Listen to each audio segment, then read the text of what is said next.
नमस्कार मित्रांनो, स्वागत आहे आपल्या सर्वांचं मनपूर्वक पुन्हा एकदा आपल्या एज्युकेशनल युट्यूब चॅनलमध्ये. मित्रांनो, शिक्षक होण्याची एक अतिशय चांगली संधी आपल्या समोर चालून आलेली आहे. याचं कारण असं की ज्या उमेदवारांना महाराष्ट्र राज्य शिक्षक पात्रता परीक्षेमध्ये नोंदणी करता आली नाही किंवा केलेली आहे पण ती परीक्षा हार्ड जाते, तर त्यांच्यासाठी केंद्रीय शिक्षक पात्रता परीक्षेची द्वारे आता उघडी झालेली आहे. हो मित्रांनो, ह्या ठिकाणी तुम्ही स्क्रीनवर बघू शकता की 8 मे 2026 लाच एक नोटिफिकेशन आलेलं आहे आणि ज्यामध्ये त्यांनी क्लिअर केलेलं आहे की येणाऱ्या सप्टेंबर महिन्यामध्ये केंद्रीय शिक्षक पात्रता परीक्षा आता होणार आहे. केंद्रीय शिक्षक पात्रता परीक्षेमध्ये महाराष्ट्र शिक्षक पात्रता परीक्षेच्या तुलनेमध्ये जर आपण बघितलं तर त्या ठिकाणी पासिंगचे जास्त चान्सेस दिसत आहेत. म्हणजे काय की जी परीक्षेची काठिण्य पातळी आहे ती सीटीईटीची कोणाला सोपी वाटते, कोणाला महाराष्ट्र राज्य शिक्षक पात्रता परीक्षा जास्त सोपी वाटते. तुम्ही येणाऱ्या जूनमध्ये 21 जूनला महाराष्ट्र राज्य शिक्षक पात्रता परीक्षेचा जर अर्ज भरला असेल तर काही हरकत नाही, पण तरी देखील सीटीईटीचा देखील तुम्ही फॉर्म भरावा अशी माझी इच्छा आहे. म्हणजे हे माझं वैयक्तिक मत आहे, प्रत्येकाने भरावा असं कंपल्सेशन नाहीये. कारण सीटीईटी किंवा टीईटी हे दोन्ही परीक्षा एकमेकांना काय आहेत, कॉम्प्लिमेंटरी आहेत, परंतु वेटेज आणि व्हॅल्यू दोन्हींना सारखीच आहे.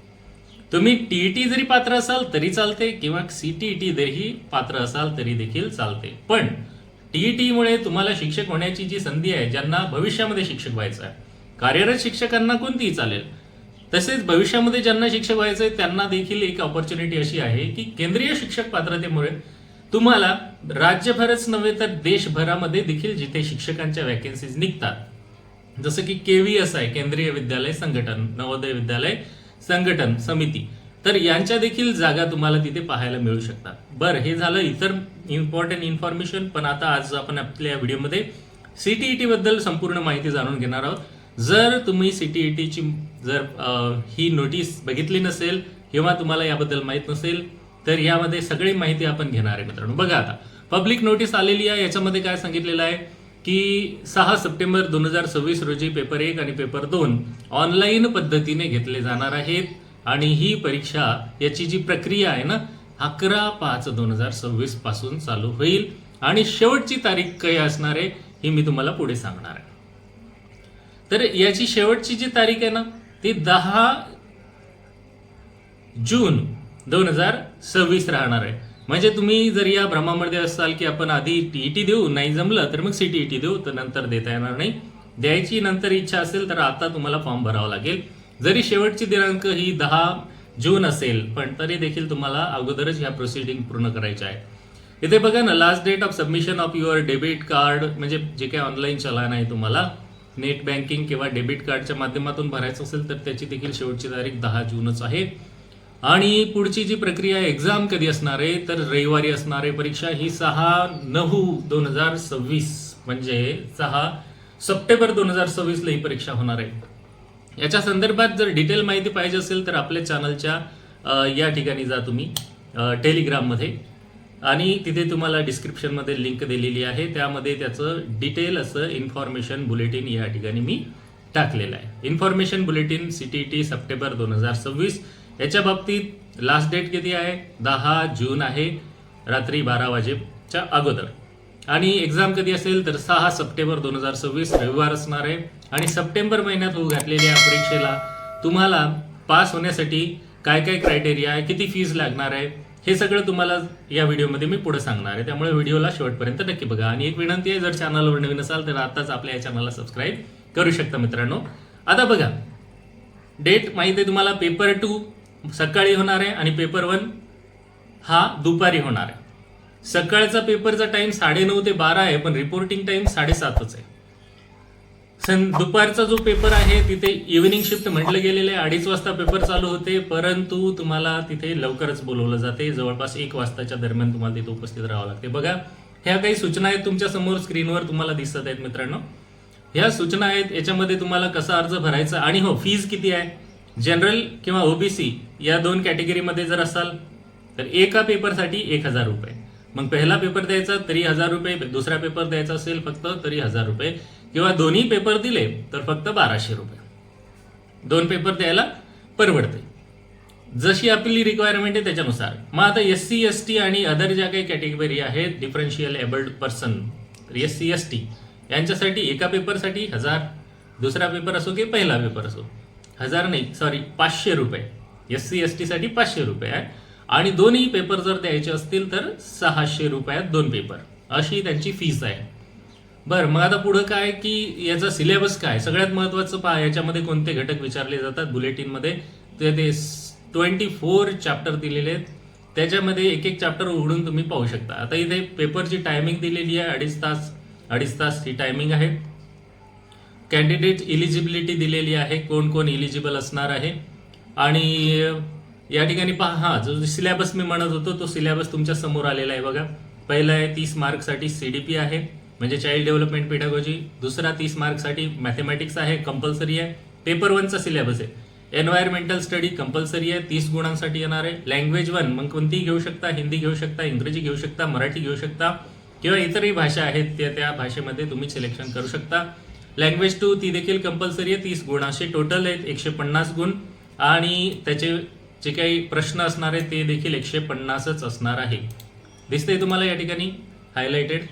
पहा, तुम्हाला जर लँग्वेज 1 निवडायची असेल, इंग्लिश निवडली तर त्याचा कोड नंबर 1 आहे, हिंदी निवडली त्याचा कोड नंबर 2 आहे आणि मराठी जर निवडली त्याचा कोड नंबर 25 आहे. पेपर 1 साठी. पेपर 2 साठी पण तसंच सिलेबस पहा. पेपर 2चा CDP आहे 30 गुण 30 प्रश्न. त्याच्यानंतर मॅथ आणि सायन्स जर घेतलं 6 प्रश्न 6 गुण. सोशल सायन्स घेतलं, मॅथ सायन्स नसेल तर 60 प्रश्न आहेत. सॉरी, अगोदर 6 म्हटलं का मी, 60 प्रश्न, 6 नाही आहे, 60 प्रश्न 60 गुण. सोशल सायन्सला पण 60 प्रश्न 60 गुण. दोन्हीपैकी जे असेल ते आपण निवडू शकतो. त्याच्यानंतर लँग्वेज आहे. लँग्वेज 1 तुम्ही कोणतीही निवडू शकता, असं कंपल्सरी नाही की पेपर 1 मध्ये जी भाषा निवडली ती आहे ना. बघा तिथे जी भाषा निवडली ती 30 गुणासाठी आहे पहिली आणि दुसरी भाषा देखील 30 गुणासाठी आहे. प्रश्न तेवढेच आहेत पण इथे कोड बदलते बरं का. इंग्लिशचा कोड 1 आहे, हिंदीचा कोड 2 आहे, हे सेम आहे, पण मराठीचा कोड इथे पेपर 2 साठी 11 आहे.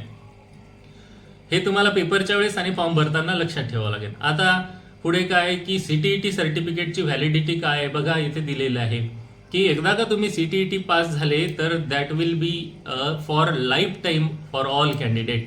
म्हणजे एकदा का तुम्ही CTET पास झाला तर लाईफ टाईम तुमचं CTETचं क्वालिफिकेशन झालेलं आहे. पुन्हा तुम्हाला CTET पास करण्याची गरज नाही. TETचंही तसंच आहे, अगोदर होती त्याला पण आता नाही. इथे टीचर एलिजिबिलिटी टेस्टची फीस सांगितलेली आहे, परत सांगत नाही, बघू शकता स्क्रीनवर. त्याच्यानंतर पुढे बघा, पुढे तुम्हाला काय काय माहिती दिलेली आहे. हा सिलेबस डिटेलमध्ये पाहायचं आहे का, बघा स्क्रीनवर. CDPचा पूर्ण सिलेबस दिलेला आहे, जसं की काय दिलेले, concept of development and it's relationship with learning, म्हणजे विकास म्हणजे काय आणि अध्ययनासोबत विकासाचा काय संबंध आहे. Principle of development of children, म्हणजे बालकाच्या विकासाचे जे काही अवस्था असतात त्याचे काही प्रिन्सिपल्स आहेत, मूल तत्व आहेत, त्या सगळ्या गोष्टी, असं सगळं आहे बघा. एक एक मुद्दा एक्सप्लेन केला तर खूप मोठा व्हिडिओ होणार आहे. तुम्ही स्क्रीनवर बघा, तिला तुम्ही स्क्रीनशॉट घेऊ शकता. बघा याचा स्क्रीनशॉट घेऊ शकता. त्याच्यानंतर CDP मध्ये B आहे, कन्सेप्ट ऑफ इन्क्लुझिव्ह एज्युकेशन, म्हणजे एक इन्क्लुझिव्ह एज्युकेशनचं काय शिक्षणामध्ये महत्व आहे. त्याच्यानंतर लर्निंग अँड पेडॅगॉजीवर पण प्रश्न विचारलेले आहेत. 10 प्रश्न लर्निंग अँड पेडॅगॉजीवर आहेत, 5 प्रश्न इन्क्लुझिव्ह एज्युकेशनवर आहे आणि 15 प्रश्न हे चाइल्ड डेव्हलपमेंटवर असणार आहे. त्याच्यानंतर मॅथ्सचा हा सिलेबस असणार आहे मित्रांनो. 15 प्रश्न जे आहे geometry, shape, number, addition, subtraction, multiplication, division, measurement, weight, time, volume, data handling आणि पॅटर्न्स, मनी याच्यावर दिलेला आहे. त्याच्यानंतरचे 15 प्रश्न जे गणिताचे आहेत ते पेडॅगॉजिकल इश्यूमध्ये दिलेलं आहे की ज्याच्यामध्ये नेचर ऑफ मॅथमॅटिक्स आहे, place of mathematics in curricular आहे, language of mathematics, community mathematics, evaluating through formal and informal methods, problem of teaching आहे, error analysing and related aspect of learning and teaching, diagnostic and remedial teaching याच्यावर पण आहेत. EVS वर काय प्रश्न आहेत, 30 गुणाचे प्रश्न आहेत. तर याच्यामध्ये तुम्ही स्क्रीनवर पाहू शकता मित्रांनो, कारण व्हिडिओ वाढत जाईल, तुम्ही याच्यामध्ये स्क्रीनशॉट घेऊ शकता. मी तुम्हाला पूर्ण सिलेबस दाखवून देतो. हा पेपर 1चा सिलेबस आहे. लँग्वेज 1 आता दिलेली आहे इथे. लँग्वेज 1चा सिलेबस पाहू शकता. इथे तुम्हाला लँग्वेज 2चा सिलेबस दिलेला आहे. त्यानंतर लँग्वेज 2 मध्ये झाल्याच्या नंतर पुढे पेपर 2चा सिलेबस. पेपर 2 मध्ये CDP आहे, पण लेवल कोणची असणार आहे त्याची, 6वी ते 8वी एलिमेंटरी स्टेजवरची लेवल असणार आहे, ती 1ली ते 5वीची लेवल असणार आहे. हा सिलेबस आहे तुमच्या समोर. त्याच्यानंतर मॅथमॅटिक्सचा सिलेबस स्क्रीनशॉट घेऊ शकता किंवा बुलेटिन डायरेक्ट आपल्या टेलिग्राममध्ये आहे, त्याला तुम्ही डाउनलोड करून घेऊ शकता. पेडॅगॉजिकल इश्यू आहे, सायन्स आहे. त्याच्यानंतर पहा तुम्हाला सोशल सायन्सचा सिलेबस दिलेला आहे. हिस्ट्री येणार आहे, त्याच्यामध्ये जिओग्राफी येणार आहे, सोशल पॉलिटिकल लाईफ वगैरे त्यावर प्रश्न विचारले जाणार आहेत. पेडॅगॉजिकल इश्यूजवर प्रश्न असणार आहेत. लँग्वेज आहेत, याच्यामध्ये कॉम्प्रिहेन्शन वगैरे ह्या सगळ्या गोष्टी आहेत. आणि मग पेपरला किती वाजता उपस्थित राहायचं. सकाळचा ज्यांचा पेपर आहे पेपर 2 त्यासाठी सकाळी 7:30 वाजता त्यांनी सांगितलेले हजर राहायचे. दरवाजे ओपन होतील त्यावेळेस स्क्रीनवर बघू शकता या ठिकाणी.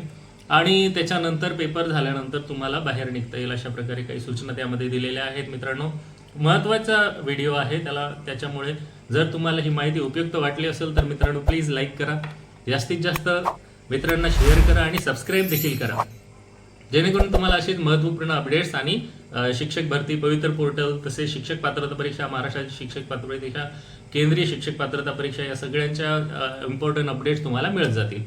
ह्या ठिकाणी स्क्रीनवर तुम्हाला सर्व माहिती दिलेली आहे, ती तुम्ही बघून घ्या. आणि डिटेल माहिती आवडली असेल तर पुन्हा एकदा विनंती आहे की लाईक, शेअर, सबस्क्राईब देखील करा. पुन्हा भेटूया नवीन माहितीसह नवीन व्हिडिओमध्ये. तोपर्यंत आपणा सर्वांना खूप खूप शुभेच्छा. Thanks for watching till two the end.